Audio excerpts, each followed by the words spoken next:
All right, ladies and gentlemen, I know that I had my original 3 guests. They're all done. The shows are posted.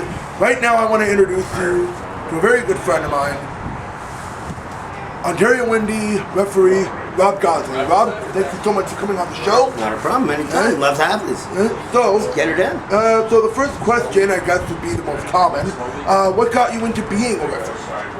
What got me to being in a as to be a referee? Okay, so that's a weird story for me.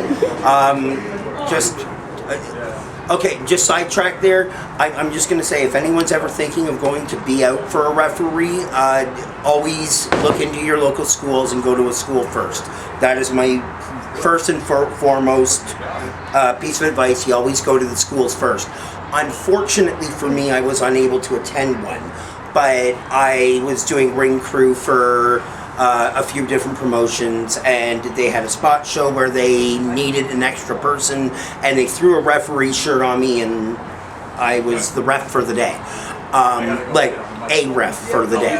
And then I just kind of got into it from there, just looked out for bookings, got my uniform together, and just kind of went from there, Yeah, so absolutely, as you were saying, right? Always check out your local schools. Always check out your cities. I'm sure there's always one around. If you don't know, look, find some of the local talent around and ask where they're training, because guaranteed there are schools around. Now, what has been your most interesting match that you yourself have refereed? Most interesting match? Like maybe one that springs to mind more than any of the others. See, I really don't keep track that way. I guess one of my most memorable matches, I think, would be the casket match between Jesse Amato and Eddie Sapalucci back in Death Proof. But I know it's kind of weird to be talking about Jesse and Death Proof, but I mean, absolutely. It's one of my favorite matches from my past. I was actually in attendance for that match. It was definitely something to behold. That is no lie. It was different. Right. That one I really liked. So when you were doing the casket match, let's sidetrack on that. Is there any difference between refereeing a casket match as to referee, say, your normal one-on-one confrontation? Again, I think that depends on promotion, but I guess it's psychology, I guess, is the biggest difference. You want to make reffing is really all about enhancing what's the story that's being told in the ring by the guys. So, I mean, if the situation calls for it, you got to be a little more somber, this and that. But I mean, as far as it's just a matter of making sure the guys are safe at all times. So if you're doing a casket match, you know what I mean. There's going to be weapons. There really isn't a whole lot of rules to uphold or whatever that way. But you want to still make sure the guys are going to come out and just come out safely, and needs to go to a hospital. As opposed to if you're talking just a regular family-friendly one-on-one match, I mean, you have to think about the rules. I mean, where you need to be, positioning, this type of thing. Now, a lot of referees, I'm sure they've all had dream matches that they would love to get into one day, whether it be on the indie scene or if they extend it farther. Sure. What would you say would be your Ontario independent dream match that you would love to get into the ring for? Jesus, I have no idea. I always say some kind of a hardcore match or something with that kind of a stipulation. I think just hardcore wrestling is a very special place in my heart. It always has, always will. Of course. So, dream match. Jeez. I don't know. On the indie circuit? Yeah.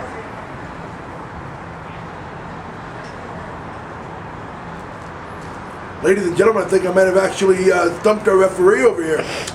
Just thinking, our Ontario talent pool runs deep. Absolutely. So coming up with something, I mean, it's just, I just got to think of I would almost like to see something like Holden Albright taking on Sammy Callahan in Now like that would be a in match. like a cage match or something, and that's you know a dream something match right something like that would be a dream match. There for me, you go. You know what I mean? There you go. Something They like knew main we had event that's gonna like really draw. That's gonna bring in people as well as having that hardcore stipulations. I think that's what it is. Can we pause for a second? So, one other thing, as I'm sure you're aware, I've been asking some of the other talent about it. Sure.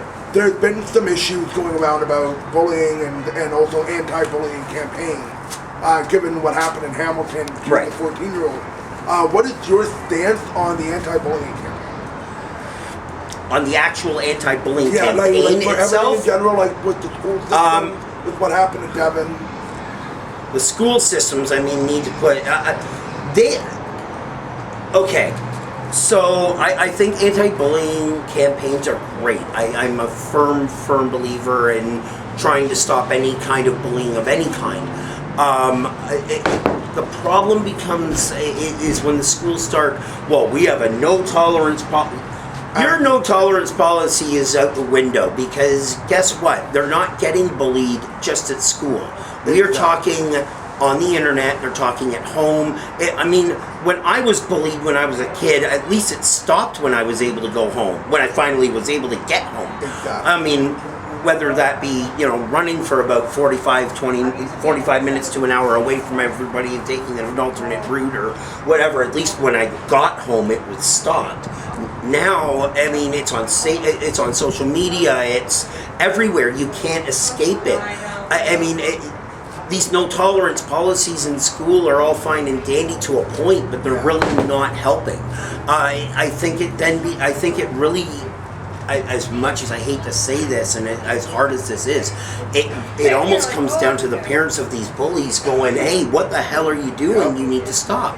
This shit needs to be cut out," because I mean, not only are you affecting this person's life who's now gotten killed, you're affecting everybody in your school. Exactly. You're affecting your entire world. You're now going to be looked upon as you're the guy who caused that kid. It just, nothing good ever comes of any of it. I think it's on the parents to step up and look at these kids' social medias and saying, what the hell are you posting? Why are you doing this? Why are you doing that? Yes, kids are crafty, but I mean, we're parents. We should be able to become craftier than what their kids are doing. And be able to get to the bottom of this and say, hey, enough is enough, because we can't have any more dead kids in school, man. Yep.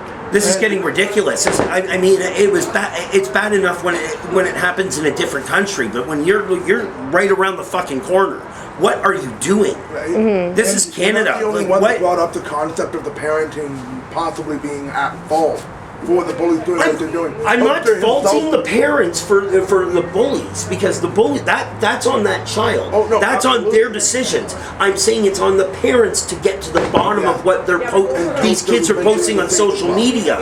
Let the school deal with the bullying in the school, and let the parents deal with the bullying at home.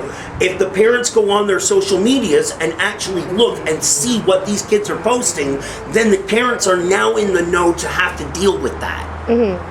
Very wise words, Rob, and thank you very much for coming on the show. Oh, anytime. No Right? problem. So remember what he said, guys. If you ever want to think about becoming a referee, even wrestler, ring announcing, anything, Go to your check out schools. your local school. And if you are being bullied, talk to someone. Absolutely. Make sure you Don't go be afraid to the to do it, proper guys. people. Go to your parents. I know it's hard, especially when you're a teen.